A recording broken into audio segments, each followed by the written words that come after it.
Hey YouTube, today we're gonna be talking about a really, I never thought about this question, but a viewer asked it and wow, it hit me hard and I was like, that is a hard question to ask. Are we financially better after converting a shed to a house than we were in suburbia? We're gonna talk about that today.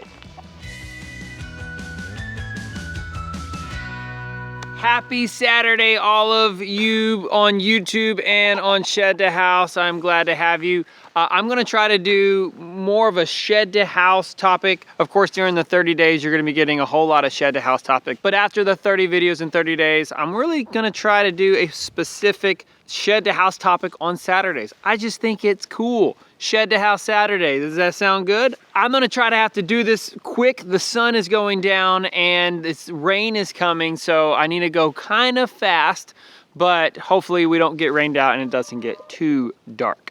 The short answer, for all of you that just wanna click to the next YouTube video, the short answer to this is yes, we are financially better off living full-time in a small, not so tiny house shed conversion.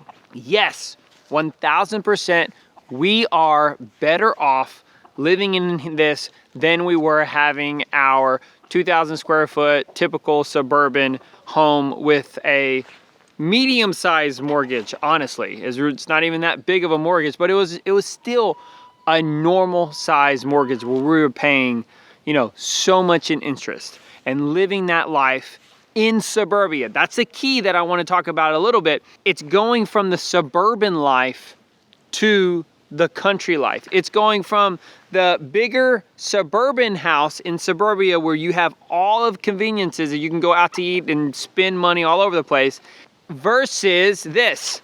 You see it? Here we go. Shed to house, small house, big land living. It's cold out again, so it's now 40 degrees. I'm gonna zip this guy back up. It's a different life. So let me give you a little bit of a backstory. Kelly and our financial debt freedom craze ended up being right before we got married. So whenever we were first married, we had some really hard financial times. I brought a lot of debt into the marriage. So we had $30,000 that ended up being a car loan, student loans, and a business loan. All of that ended up to be $30,000. So we paid off $30,000 in debt, making $30,000 a year. I don't know how we did it. It's all God. So we came into that debt mindset that the borrower is slave to the lender mindset. That was something we were big on Dave Ramsey, just, and Jesus and God, and biblical, wisdom of knowing that debt is bad. Going into selling our home, that's what I want to fast forward to. We had about $110,000 on that mortgage. We ended up having to take out put on credit cards, $10,000 just to fix up our home. Because whenever we first tried to sell it in Harvey, we didn't spend any money on it. We just spent cash, really. And there was some repairs that needed to be done. We had to redo an entire bathroom. That's why we couldn't sell it the first time. I never told you all that, but we had to completely remodel a bathroom because there was a leak in it. So the day before we closed on our property, we were not doing good financially. The day after we closed on our property, when all that money went into our bank account, Kelly and I had to look at each other and be like, are we rich? We knew that we were not rich because we still had the debt financial mindset. So once we sold our suburban home and we moved up to Kelly's parents' house, we were able to pay all of that off. And we still had a lot of cash in the bank. But then that happened. That house started paying for that. And then over here where you see all of that, that is our septic field and the deck and all the electric, everything. So we started paying all of those things off with cash. So we paid off our medical bills, we paid off that credit card for $10,000, and then we started paying everything for our house build in cash. And our suspicions were correct. We were not rich. Oh, I totally forgot, because we were living 4 hours away, we took out a loan for this Honda Pilot here. Our minivan started showing some age in it, and we realized, what are y'all doing? I think someone got popped by the electric. Our minivan was kind of going down in its lifespan, and so we might need to have a backup. So we wanted to have something that I could tow with, something that we could fit all 6 of us into, and that was sort of the next Brotherton car, and that's why we wanted to go with this. So I needed to take out a loan for that. At that time that we got the car, I could have paid for this in cash because we had it from the house build, but basically that house would have been completely, you know, that we would have still been like on the subfloors if I would have done that. So we knew that we needed to have that car loan. So I don't like doing that. I think that getting a car loan is one of the worst things to do, because the moment that you purchase it, it's going down in value. We had the loan for the property, and then we also had the Pilot loan. So those are the only 2 debts that we had. We were paying everything on the house with cash. So we've been here a year. So in November we moved in, and that was what we were calling our roughing it. And we didn't have subfloor, and we didn't have a kitchen.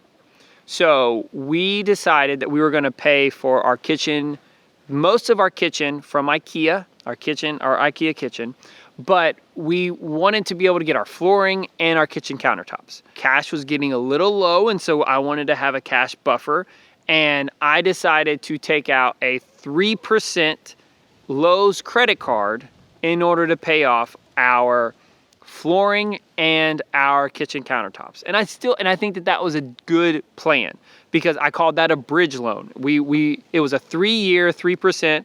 So even if we paid it for 3 years, that's not that low, that's not that long, and the interest rate was so low on it that I didn't mind doing that. And that helped us to get content to you guys, because we were able to go faster with this. And I knew that we would pay it off fairly quickly. Fast forward, into the summer for self-employed, sometimes it can be low income months. Like June and July, people are doing vacations and stuff, and so income can go low. That's usually whenever it's some of our lower months in terms of income. The bad thing that hit us is this was our first summer here. We kept on spending money like we did whenever we first moved in. We had all that cash in reserve. So we were spending without thinking, just being honest. And we still had some of these payments that we had to pay every single month. Then Finley went to the ER. We had a 12-month payment plan for our water meter. Yes, our water meter, just to get a water meter screwed in here, it cost $4,500. And they gave an option of a no interest. You can pay that off in 12 months. So we were doing that. So all of these things were kind of coming to a peak in the summer. And it was when our income started going low. September was a really hard month for us. Like the end of August, beginning of September, it got bad, y'all. Like just straight up, it got bad. And that's whenever we realized that whenever you dedicate a commitment to the Lord, He will reward you for that. We got on our knees. I remember Kelly was at the doTERRA convention. Me and the kids got on our knees, and we started praying like, God, we're in a bad spot. We need help bad. That is whenever we cut everything. So whenever you see us doing sourdough, that was a commitment for us to know that we need to start making more food at home. We need to stop spending all of the money at Costco on all the prepackaged food. We're not going out to eat here because we can't. There's nothing around. But we were buying a whole lot of prepackaged food at Costco. We were driving to Costco every week. We were spending so much money in terms of gas to being able to do that. We weren't having any eggs from our chickens. So like our animals, we had all these bunnies and we weren't eating. And so we decided that, hey, we had rabbits in the freezer. We had rabbits here on the farm. We had chickens. That was whenever we had all of our roosters. And so I decided, hey, we're gonna cut everything. We're gonna cull our roosters. We're gonna harvest our pastured rabbits. and we're going to learn how to make bread. We changed our spending habits. Then in October, we ended up having a better month. Usually that's whenever self-employment starts picking up, because the holiday season, that's how economics are. The holiday season starts picking up, and that's whenever most companies end up making their profits, is the holiday season. And that's something that I would say is your mindset isn't going to change going from suburbia to the country.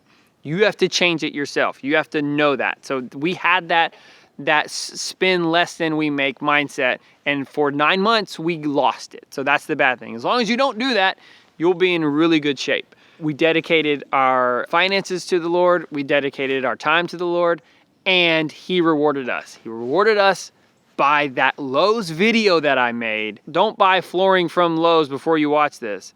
The manufacturing company that made that flooring saw that video, and they called us. And they gave us a rebate back for the amount that they sold it to Lowe's. So their cost that Lowe's would buy that flooring from, they gave us a rebate for that. So that was able to knock down that Lowe's credit card by 2/3. So we had another third, and we took that money and we paid it off. We were like, heck yeah. Bam, we're paying that Lowe's credit card off, and now that is done. So the only debts that we have now is back to the Honda Pilot and the mortgage for the property. Someone asked, hey, I don't really know what a owner financing loan is. Basically, we're not paying a bank. Someone has a deed to this property that we pay every single month. We pay the taxes, so we pay the property taxes every year, and then we pay him a payment every single month. What we're doing is we took the money that we were paying for the water meter, for a couple of those debts, and the Lowe's credit card, and we are called a debt snowball. Instead of taking that money that we're not paying now and be like, woohoo, let's have a party, let's go spend money on something else, let's go out to eat, let's celebrate. No, we're taking that chunk. It's an extra $400 that we are now putting every single month on our Honda Pilot car. They call the debt snowball. It's like a snowball that's running down the hill, like really, really small. And then as it goes down the hill, it gets bigger and bigger and bigger and bigger and bigger. It snowballs. That's how you get out of debt. That's a Dave Ramsey thing. Most financial people, they say, pay the highest interest loan off first, because that's where you're losing most of the money. But that's so dumb and bad. No, you pay off the smallest amount first, because being in debt is not about math. Because if financial freedom was about math, then none of us would go into debt. Financial freedom, debt freedom, trying to get out of debt is not about math. It's a mental state. It's about habits. The reason why we go into debt is because we have a habit of spending more than we make, and we waste money on stuff that we don't want to impress people that we don't even like. It's a bad habit that you're doing in order to get into debt. So you pay off the smallest amount, and then you take what you're paying on that every single month, and then you pay it on the next one. And then you take that amount, and once that's paid off, then you go and you do it on the next one, and then on the next one. And then what you will realize is once you're on those last two debts, it goes so fast. So what we're gonna be able to do is pay this car off in about 6 months. We have the cash to pay it off now, but we're coming into Christmas and we just wanna be a little bit safe, so we're gonna make big payments and we'll waste just a little bit of money on interest, but that gives us a little safety net until then. But we're gonna pay that off within about 6 months. Then after we pay off the Pilot, then we are able to have a choice of what we wanna do with our mortgage. So the deal is, I think our mortgage ends probably in 2023 or 2024. So we have an option of whether or not we want to continue the debt snowball, which I think we're going to do. We're definitely going to make more payments on it after that. But if we want to take the entire thing and put that onto the mortgage for the owner financing mortgage for our property, or if we want to take that amount that we're debt snowballing onto the car and put that towards an investment. Those are the only options. We're not going to take that money and put it into our monthly budget saying that we have this much money to waste, to spend, to just buy stuff. We are not gonna do that. We have to take that and we need to either apply it to our mortgage loan, or we need to put it into our retirement accounts, stock market stuff, or we might look at putting it into a rental property. Some kind of investment is what we were gonna be doing.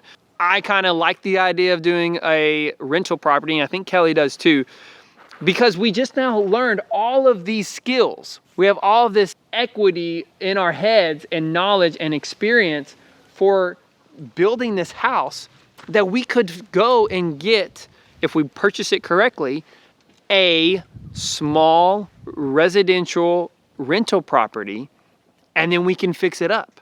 So that's a way that we can and then put that up for rent and then have an income from that. It's a long thing and we need to save up some more money after that. So we're still trying to figure that out. It's getting dark. I'm gonna put the chickens up and then we're gonna head inside because it's getting too dark to keep filming.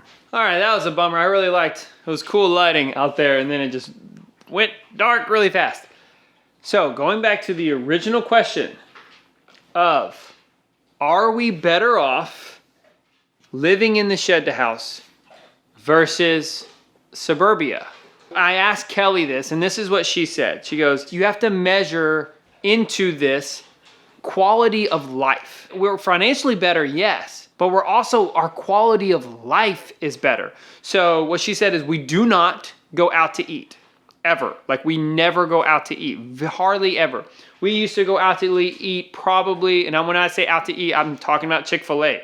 I'm talking about Taco Cabana, like going to fast food places. There's no traffic. So like commute, some people have a commute. We never had a lot of commute, but we didn't have the traffic. This is another thing that Kelly said is whenever the stress hits you and you just need to go take a break, you gotta like go to a park or something to take a break.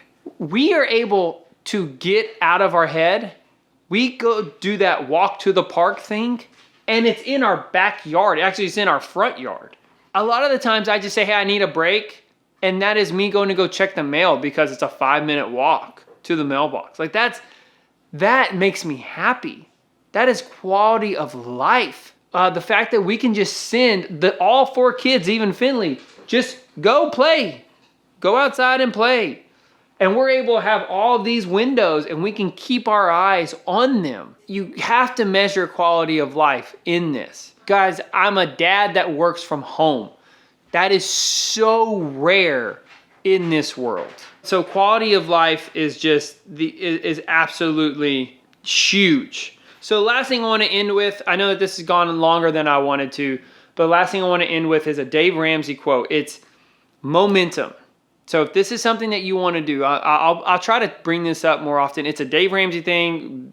Read his financial piece. He's the master at all this. But what he says in Financial Peace University, the book, he talks about momentum. He calculates momentum momentum equals focused intensity. So focused intensity over time. So if you're looking at a math equation, focused intensity over time multiplied by God.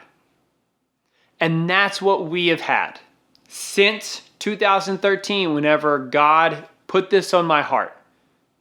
Whenever he showed me that Mother Earth News article, and I went from being this weird video geek to wanting to do this. That's whenever it all started. That's whenever God put this on my heart and changed me to be able to do something weird. We don't know why we're here. I think that Kelly, has been saying it. It's like, we think that we're here because we're at the top. There's no water here in Texas, like in this spot, that we're here to be able to be good stewards and be able to take care of this property because we have no idea where God wants to take us in the future. No clue. But we are charged with stewarding this 7 acres to his glory and being able to take care of it. And that's what, in terms of momentum, we started praying back then. And we were so focused. We had intense focus. That was whenever we started doTERRA. That was whenever we worked. Whenever someone would say, I remember someone once said, hey, it was a Friday night and she was on our doTERRA team and she was talking with Kelly and said, what are y'all doing tonight? And like, oh, we're working on our business. She goes, what are you working on your business? Go spend time with your husband.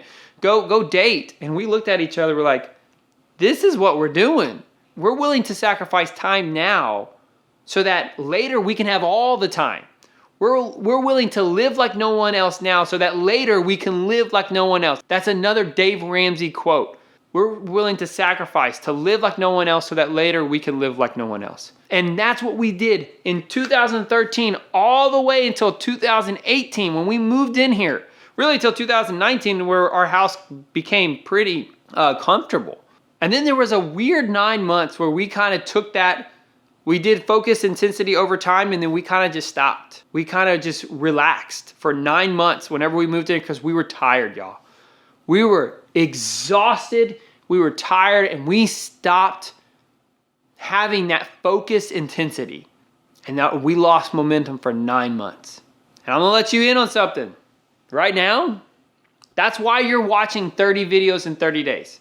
You're watching 30 videos in 30 days right now because of that 9 months that I got lazy and I stopped being a provider for my family.